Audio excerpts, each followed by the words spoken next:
ওম নমো ভগবতে বাসুদেবায়। জয় শ্রীকৃষ্ণ। রাধে রাধে। 12ই ফেব্রুয়ারি বুধবার দিন মাঘী পূর্ণিমা তিথি। আপনাদের বাড়ির তুলসী তলায় পুঁতে দিন এই একটি মাত্র জিনিস। ঘরের সমস্ত বাস্তুদোষ যদি আপনার থেকে থাকে তবে নির্মূল হবে চিরতরে। প্রচুর অর্থের সমাগম হবে। মা লক্ষ্মীর আশীর্বাদে আপনার পরিবারে ভরে উঠবে সুখ, শান্তি আর সমৃদ্ধিতে। এই পূর্ণিমা তিথিতে কি কি করা শুভ এবং ভুলেও কি কর্মগুলো একদমই করা উচিত নয়, এরই পাশাপাশি বর্ণিত হয়েছে এই মাঘী পূর্ণিমার ব্রত কথা, ব্রত মাহাত্ম্য, যা আজকের মতো পূর্ণ পবিত্র দিনে অবশ্যই একটি বার হলেও শ্রবণ করতে হয়। বলা হয়েছে শ্রবণে মঙ্গল সাধিত হয় এবং সেই ব্রতের পূর্ণ ফল প্রাপ্ত করা যায়। অবশ্যই আপনারা ভক্তি শ্রদ্ধার সহিত তা মনোযোগ সহকারে শ্রবণ করবেন। নমস্কার, আমি দীপা। দেশ ও দেশের বাইরে থেকে যে সকল দর্শকেরা এই মুহূর্তে ভিডিওটি অন করেছেন তাদের প্রত্যেককে সুস্বাগত জানাই রায়কিশোরী দীপা অর্থাৎ সনাতন ধর্মীয় তথ্যমূলক চ্যানেলে। আমি সর্বদা চেষ্টা করি সনাতন ধর্মের সকল গুরুত্বপূর্ণ বিষয়গুলো আপনাদের সামনে উপস্থাপন করতে। আসুন কিছুক্ষণ সময় ধৈর্য ধরে সকলে একসঙ্গে এই মাঘী পূর্ণিমার বিষয়ে বিস্তারিত জেনে নিই। এই দিনে তুলসী তলায় আমাদের কোন জিনিসটি পুঁতে দিতে হবে এবং কোন কার্য শুভ আর কোন কার্য একদমই করা উচিত নয়। এই দিনে অর্থপ্রাপ্তির জন্য আমাদের কি কি করা উচিত, অবশ্যই সেসব বিষয়ে আপনারা বিস্তারিত জানতে পারবেন। যদি ভালো লেগে থাকে অবশ্যই একটি লাইক করবেন, কমেন্টে ভক্তি, ভালোবাসা ও শ্রদ্ধার সহিত জয় শ্রী বিষ্ণু, জয় মা লক্ষ্মী দেবীর জয় অথবা আপনার গুরুদেবের নামটি একটি বারের জন্য হলেও লিখে জানাবার জন্য অনুরোধ রইল। আর যদি আপনি আমাদের চ্যানেলের নতুন দর্শক হয়ে থাকেন তো অবশ্যই চ্যানেলটি সাবস্ক্রাইব করবেন। তাহলে চলুন শুরু করি আজকের মূল ভিডিও। বছরের অন্যতম একটি গুরুত্বপূর্ণ পূর্ণিমা যাকে বলা হয় মাঘী পূর্ণিমা। মাঘী পূর্ণিমা এই তিথি গৃহস্থ বাড়ির জন্য অত্যন্তই গুরুত্বপূর্ণ। এই বিশেষ পূর্ণিমা তিথিতে গৃহস্থ বাড়িতে মা লক্ষ্মী এবং ভগবান নারায়ণের পূজা অর্চনা করলে সেই গৃহে সুখ, শান্তি এবং সমৃদ্ধি বজায় থাকে। পরিবার থেকে সমস্ত আপদ বিপদ, রোগ জ্বালা যন্ত্রণা দূর হয়। তাই প্রতি গৃহস্থ বাড়িতেই এই মাঘী পূর্ণিমা তিথি যে নারায়ণ ও দেবী লক্ষ্মীর বিশেষ পূজা অর্চনা করা হয়ে থাকে এই পূর্ণিমা তিথিতে। মাঘী পূর্ণিমা তিথিতে মা লক্ষ্মী এবং নারায়ণের পূজা অর্চনার সঙ্গে তুলসী তলায় কোন বিশেষ জিনিসটি যা পুঁতে দিলে আপনার বাড়ির থেকে সমস্ত রকম বাস্তুদোষ দূরীভূত হবে। সনাতনী হিন্দুদের প্রতিটি বাড়িতে একটি তুলসী গাছ অবশ্যই আছে। বাড়িতে তুলসী গাছ রাখা বাড়ির বাস্তুর জন্য অত্যন্তই ভালো এবং বাড়ির পরিবারের প্রতিটি সদস্যদের স্বাস্থ্যের জন্য অত্যন্ত শুভ। এই তুলসী বৃক্ষ বাতাবরণকে শুদ্ধ করে। তুলসী বৃক্ষের মধ্য দিয়ে যে বাতাস আমাদের গৃহে প্রবেশ করে সেই বাতাস অত্যন্তই শুদ্ধ ও পবিত্রময়। গৃহে যদি কোনো অশুভ শক্তি বা নেতিবাচকতা থাকে অথবা নেগেটিভ এনার্জি থাকে তুলসী বৃক্ষ সেটিকে দূর করে। তাই প্রত্যেকের বাড়িতেই একটি তুলসী গাছ থাকা উচিত এবং যে গৃহে তুলসী গাছের স্বাস্থ্য সুন্দর এবং সজীব বুঝে নেবেন আপনি সেই গৃহে কোনো রকম বাস্তুদোষ নেই। গৃহে শুধু তুলসী বৃক্ষ রাখলেই হবে না, তুলসী বৃক্ষের প্রতিদিন নিত্য পরিচর্যা করতে হবে। প্রত্যহ স্নান সেরে শুদ্ধ বস্ত্র পরিধান করে তুলসী গাছে জল অর্পণ করা অর্থাৎ স্নান সেবা অর্পণ করা আমাদের প্রধান কাজ হওয়া উচিত। এবং আপনি বাসি বস্ত্র পরে কখনো তুলসী গাছে হাত দেওয়া উচিত নয়। তুলসী বৃক্ষ গৃহে থাকলে কিছু কিছু নিয়মবিধি প্রত্যেকেরই মেনে চলাই উচিত, নইলে ভগবান নারায়ণ এবং মা লক্ষ্মীর আশীর্বাদ থেকে আপনারা বা আমরা বঞ্চিত হব। তুলসী গাছে প্রতিদিনই জল অর্পণ করতে হয়, কিন্তু শুধুমাত্র রবিবার দিন এবং একাদশী তিথিতে সেবা করার জন্য জল দিবেন না, কারণ আমরা তো প্রতিদিনই স্নান করি। তবে স্নান সেবা অর্পণের জন্য আপনি প্রতিদিনেই তুলসী মাকে জল অর্পণ করতে পারেন। এবং তুলসী বৃক্ষে প্রতিদিন সন্ধ্যাবেলায় প্রদীপ, ধূপকাঠি অবশ্যই প্রজ্বলিত করে দিতে হয়। যে গৃহে তুলসী গাছের পরিচর্যা করা হয় এবং যে গৃহে তুলসী বৃক্ষ সবুজ এবং সতেজ থাকে সেই গৃহে সদা সর্বদা মা লক্ষ্মী দেবী এবং নারায়ণ ভগবানের আশীর্বাদ, কৃপা অবশ্যই থাকে। এই তুলসী তলায় একটি বিশেষ কাজ আমাদের করতে হবে এই মাঘী পূর্ণিমা তিথিতেই। মাঘী পূর্ণিমা তিথিটি একটি অত্যন্তই পবিত্র দিন। প্রতিটি পূর্ণিমারই আলাদা আলাদা গুরুত্ব ও মাহাত্ম্য রয়েছে শাস্ত্রে। পূর্ণিমা তিথিতে সমস্ত শুভকর্ম করা যায়। এই পূর্ণিমার দিন আপনি বেলা করে পর্যন্ত ঘুমাবেন না। ঘুম থেকে দ্রুত অর্থাৎ সকাল সকাল শয্যা ত্যাগ করার চেষ্টা করবেন। যে ব্যক্তি সূর্যোদয়ের পরে ঘুম থেকে ওঠে তার ভাগ্য সূর্যের উদয়ও কখনোই হয় না। তাই সূর্যোদয়ের আগে ঘুম থেকে ওঠার চেষ্টা করুন এবং শয্যা ত্যাগ করে সূর্যোদয় দেখুন। আপনার বাড়িঘর পরিষ্কার পরিচ্ছন্ন করুন। বাসি কাজ সেরে নেবেন। বাসি ঘর ভালোভাবে ঝাড়ু দিয়ে নেবেন। তারপর ঘর ভালোভাবে মুছে নেবেন। যাদের মাটির ঘর তারা লেপে দিবেন। ঘর পরিষ্কার হয়ে গেলে ঘরে আপনি গঙ্গা জলের ছিটা দিয়ে দিবেন। যদি সম্ভব হয় তবে আপনি পবিত্র নদীতে গিয়ে এই দিনে অবশ্যই স্নান করবেন। যে কোনো পূর্ণিমা তিথিতেই পবিত্র নদীতে স্নান করলে আরও অধিক পূর্ণফল অর্জন হয় এবং জীবনের সমস্ত বিপদ আপদগুলো দূরীভূত হয় এবং জীবন ভরে ওঠে সুখ শান্তি সমৃদ্ধিতে। তাই নদীতে স্নান করতে পারলে পুণ্য অর্জন তো অবশ্যই হয়, কিন্তু সবার পক্ষে তো আর সম্ভব নয় পূর্ণ নদীতে স্নান করা। সেক্ষেত্রে যদি আপনার পক্ষে সম্ভব না হয় তবে আপনি স্নানের পর শুদ্ধ বস্ত্র পরিধান করে মাথায় অবশ্যই গঙ্গা জলের ছিটা দিতে ভুলবেন না। অথবা আপনি বাড়িতেই স্নান করুন, কিন্তু স্নানের জলে কয়েক ফোঁটা গঙ্গা জল মিশিয়ে শুদ্ধ স্নান করুন এবং বাড়িতে সর্ব জায়গায় গঙ্গা জলের ছিটা দেবেন এবং বাড়ির যে সদর দরজা সেখানে এক ঘটি জল অবশ্যই ঢেলে দিবেন। আগেই বলেছি এই মাঘী পূর্ণিমা তিথিতে মা লক্ষ্মী ও নারায়ণের বিশেষ পূজা অর্চনা করা হয়। প্রতি গৃহস্থ বাড়িতেই এই দিনে বিশেষভাবে মা লক্ষ্মী দেবী ও নারায়ণের পূজা হয়ে থাকে। তাই এই দিনে আপনি আপনার ঠাকুরের সিংহাসনে বা আলাদা আসন পেতেই হোক মা লক্ষ্মী ও নারায়ণের চিত্রপটে বা মূর্তি রেখে পুজো অবশ্যই করবেন। আর যদি আপনার গৃহে মা লক্ষ্মীর বা নারায়ণ ঠাকুরের মূর্তি থাকে তবে তাদের অভিষেক করবেন সাথে গঙ্গা জল মিশ্রিত করে, এবং যদি চিত্রপট থাকে তবে সেটি ভালোভাবে পরিষ্কার করে অর্থাৎ গঙ্গা জল দিয়ে মুছে নেবেন। তারপর একটি নতুন আসন বিছিয়ে তারপর দেবী লক্ষ্মী ও নারায়ণকে ভক্তির সহিত বসাবেন। প্রদীপ ধূপকাঠি ইত্যাদি জ্বালিয়ে দিবেন। ফুলের মালা পরিয়ে দিবেন। আপনার সাধ্য মতো নৈবেদ্য সাজিয়ে মা লক্ষ্মী দেবী এবং নারায়ণ ঠাকুরের পূজা অর্চনা করে নেবেন। যেদিন পূজা অর্চনা করবেন সম্পূর্ণ না করা পর্যন্ত অবশ্যই উপবাস থাকার চেষ্টা করবেন। আপনি মা লক্ষ্মী এবং নারায়ণ ঠাকুরের সামনে অবশ্যই দুটি পান নিবেদন করবেন। সেই পানগুলো যেন নিখুঁত হয়, সেরা কাটা ফাটা সেরা যেন না হয়, বোটা সমেত যেন হয়, সেদিকে অবশ্যই খেয়াল রাখবেন। পানগুলোতে চন্দনের ফোঁটা লাগিয়ে দেবেন এবং তারপরে কিছু মঙ্গল দ্রব্য সামগ্রী মা লক্ষ্মী এবং নারায়ণের সামনে নিবেদন করবেন। মঙ্গলময় সামগ্রী নিবেদন করা অত্যন্তই শুভ, যেমন একটি হলুদের ছড়া বা গাঁট যা মা লক্ষ্মী দেবীর অত্যন্তই প্রিয়। লক্ষ্মী কড়িও দেবী লক্ষ্মীর অত্যন্তই প্রিয়। সুপারি, গোমতী চক্র, পদ্মবীজ এবং অক্ষত মানে আতপ চাউল, এই সমস্ত কিছুই হচ্ছে ভগবান নারায়ণ ও মা লক্ষ্মী দেবীর অতি মঙ্গলময় দ্রব্য। এই সমস্ত কিছুই লক্ষ্মী দেবী ও নারায়ণের সামনে নিবেদন করবেন এবং তারপরে আপনারা নৈবেদ্য সাজিয়ে দেবেন আপনার সাধ্যমতো। ফল ও মিষ্টি এই সমস্ত সাজিয়ে পুজো করতে পারেন। তবে যদি পারেন নিজের হাতে তাদের প্রসন্ন করতে ভোগ বানাতে পারেন, সেই ভোগও নিবেদন করতে পারেন।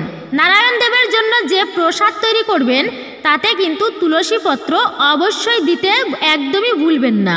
তুলসী পত্রবিহীন নারায়ণের ভোগ অসম্পূর্ণ থেকে যায়, সেই ভোগ নারায়ণ ঠাকুর গ্রহণ করেন না।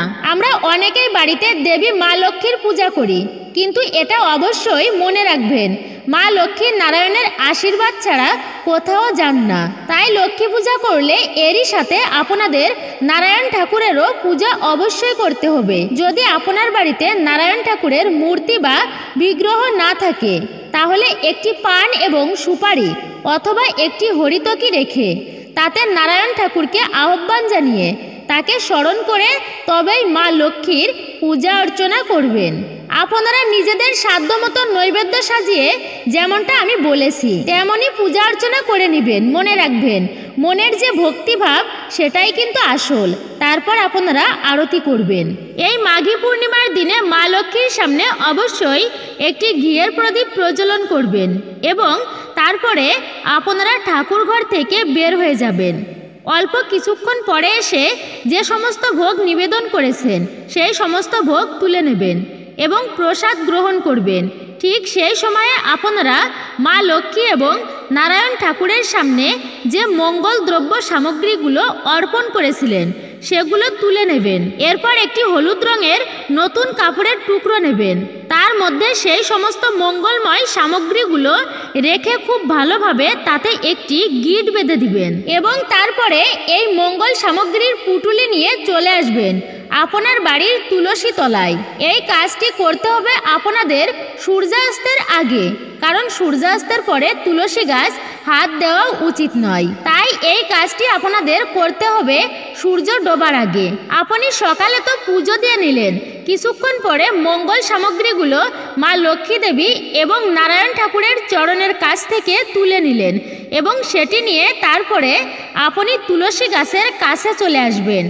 তার আগে তুলসী গাছে অবশ্যই জল নিবেদন করতে হবে আপনাকে এবং প্রদীপ ধূপধুনো দেখিয়ে নেবেন তুলসী মহারানীকে। তারপরে তুলসী মহারানীকে প্রণাম করে এই মঙ্গলময় সামগ্রীগুলো আপনার মাথায় ঠেকাবেন, আপনার বাড়ির প্রতিটি সদস্যর মাথায় ঠেকাবেন এবং তারপরে তুলসী গাছের মাটির তলায় এটি রেখে দেবেন। যদি ছাদে বা বেলকনিতে তুলসী গাছ রেখে থাকেন তাহলে আপনি সেখানেও এটি রাখতে পারেন। যদি আপনার বাড়ির উঠানের মাঝখানে তুলসী মঞ্চ আছে তবে আপনি সেখানেও এটি রাখতে পারেন। ঠিক তুলসী বৃক্ষের গোড়ায় একটু মাটির গর্ত মতো করে খুঁড়ে নেবেন, তার ভিতরে আপনি এই সমস্ত মঙ্গলময় সামগ্রীগুলো অর্থাৎ এই পুটুলিটি আপনি রেখে দিবেন। তুলসী গাছ যেখানে সেটি অত্যন্তই পবিত্র স্থান। তুলসী গাছে এই মাঘী পূর্ণিমার দিনে আপনি হলুদ ধাগাও বাঁধতে পারেন।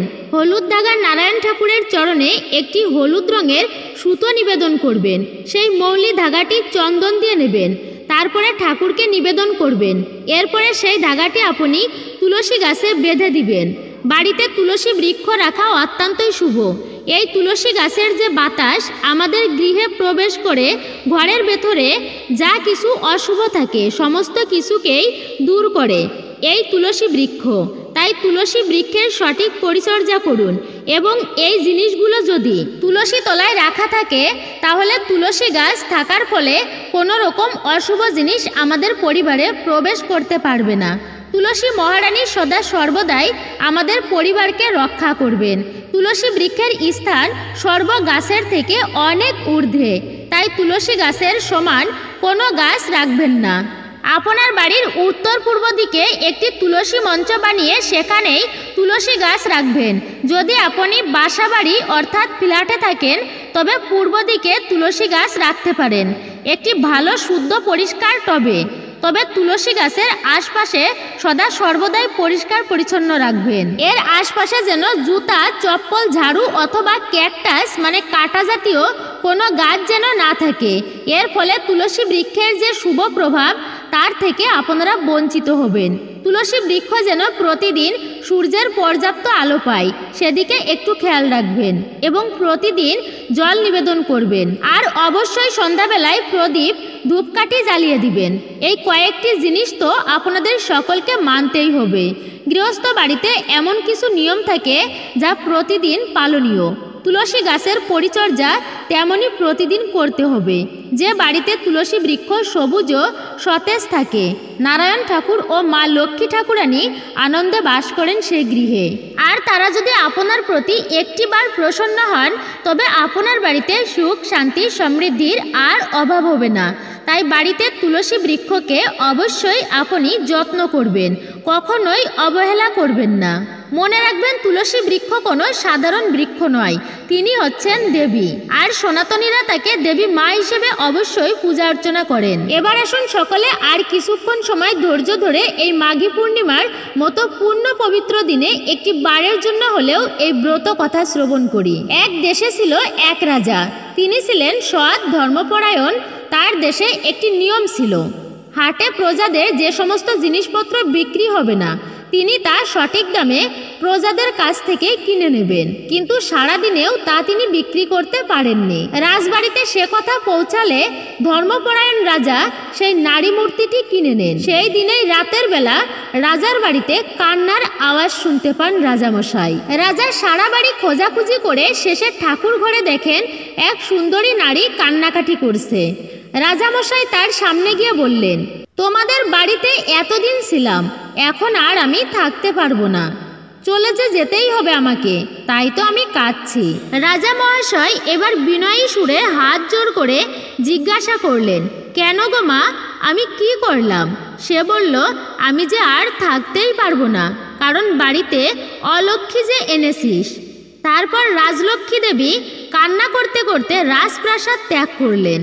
মন খারাপ নিয়ে রাজা মহাশয় জানালার ধারে বসেছিলেন। হঠাৎ এমন সময় তিনি দেখলেন আর একজন বাড়ি থেকে বেরিয়ে যাচ্ছে।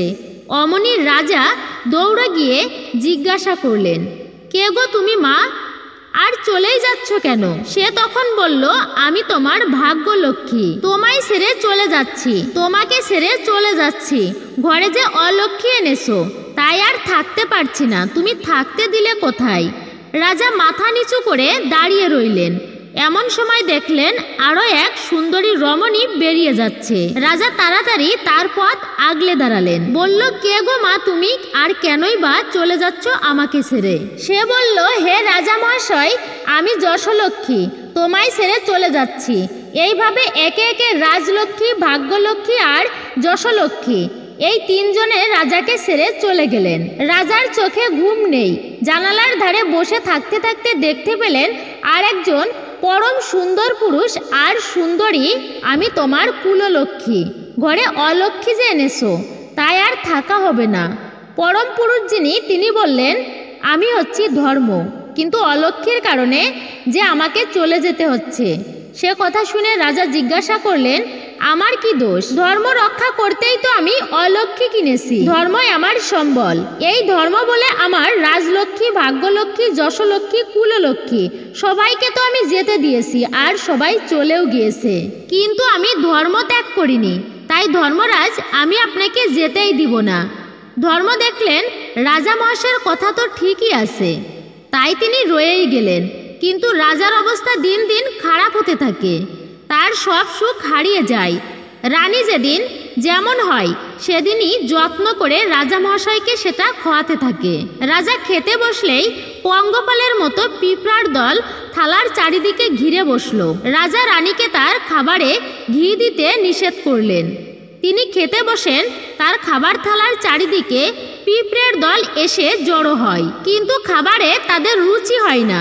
তাই দেখে এক পিঁপড়ে বলে, ওই অলক্ষ্মীর জন্য রাজা এমন গরিব হয়েছে যে খাবারে ঘি পর্যন্ত জুটছে না।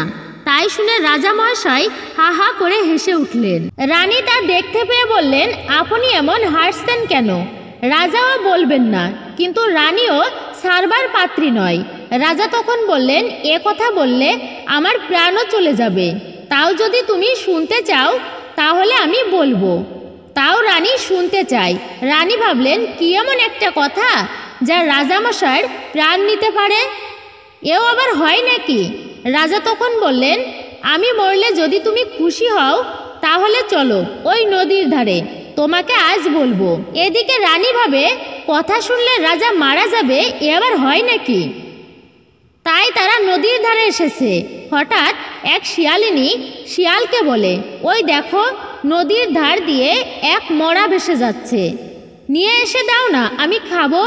তাই শুনে শিয়াল বলে, আমি কি রাজার মতো বোকা নাকি যে রানীর কথা মতো প্রাণ দেব?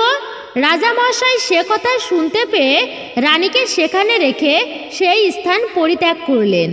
রানী কান্না করতে করতে নদীর ধারেই থেকে যান। কারা যেন কিসের জন্য পূজা করছে রানী এগিয়ে এসে তাদেরকে জিজ্ঞাসা করলেন, তোমরা এখানে কি করছো? এভাবে অনেক দিন পার হয়ে যায়। দেখতে দেখতে আশ্বিন মাসের পবিত্র পূর্ণিমা তিথি উপস্থিত হলো। রানী দেখলেন নদীর ধারে শঙ্খ ঘণ্টা ধূপধুনো দিয়ে কারা যেন কিসের একটা পুজো করছে। রানী এগিয়ে এসে তাদেরকে জিজ্ঞাসা করলেন এবং সঙ্গে এও জানায় এই পুজো করলে গৃহ থেকে অলক্ষ্মী দূর হয়, মা লক্ষ্মীর কৃপা দৃষ্টি লাভ হয় সেই গৃহে। তাই শুনে রানী তাদের কাছ থেকে রং মাখানো পিটুলি চেয়ে লক্ষ্মী ঠাকুর গড়ে নারিকেল চিরা দিয়ে তালের পুকুর দিয়ে পুজো করলেন। তারপরে গান গল্প করে সারা রাত জেগে কাটালেন। ওইদিকে রাজবাড়িতে যে লোহার অলক্ষ্মী মূর্তি ছিল, সকাল হইতেই তা যেন কোথায় উবে গেল, কেউ তা জানতেই পারল না। ধর্ম এসে রাজাকে জানালেন, বললেন যে রাজামশাই, আপনার বাড়ি থেকে সেই অলক্ষ্মীর মূর্তিটি কোথায় যেন চলে গিয়েছে, তা আর খুঁজে পাওয়া যাচ্ছে না। আপনার অমঙ্গল দূর হয়েছে, আপনি রানীকে ফিরিয়ে নিয়ে আসুন।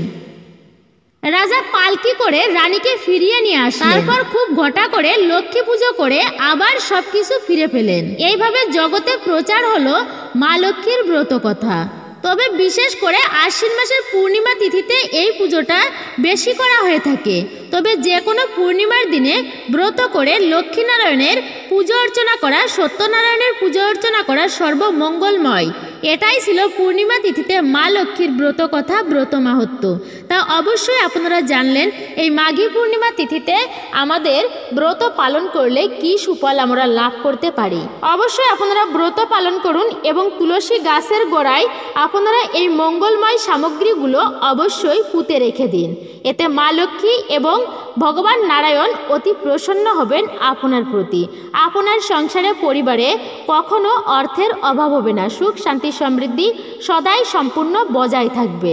এই ছিল আমাদের আজকের ভিডিওটি। তো ভিডিওটি আপনার কাছে কেমন লাগলো তা কমেন্ট করে অবশ্যই নিজের মতামত জানাবেন। যদি ভালো লেগে থাকে অবশ্যই একটি লাইক, কমেন্টে ভক্তি, ভালোবাসা ও শ্রদ্ধার সহিত জয় মা লক্ষ্মী দেবীর জয় অথবা আপনার আরাধ্য দেব বা দেবীর নামটি একটি বারের জন্য হলেও লিখে জানাবার জন্য অনুরোধ রইল। চ্যানেলে নতুন হলে বা এই প্রথমবার যদি ভিডিও দেখছেন তাহলে চ্যানেলটি সাবস্ক্রাইব করবেন অনুরোধ। পাশে থাকার নোটিফিকেশন বেল বাটনটি অল করে দিবেন। সকালে ভালো থাকুন, সুস্থ থাকুন, পরম করুণাময় ঈশ্বরের অশেষ কৃপায়।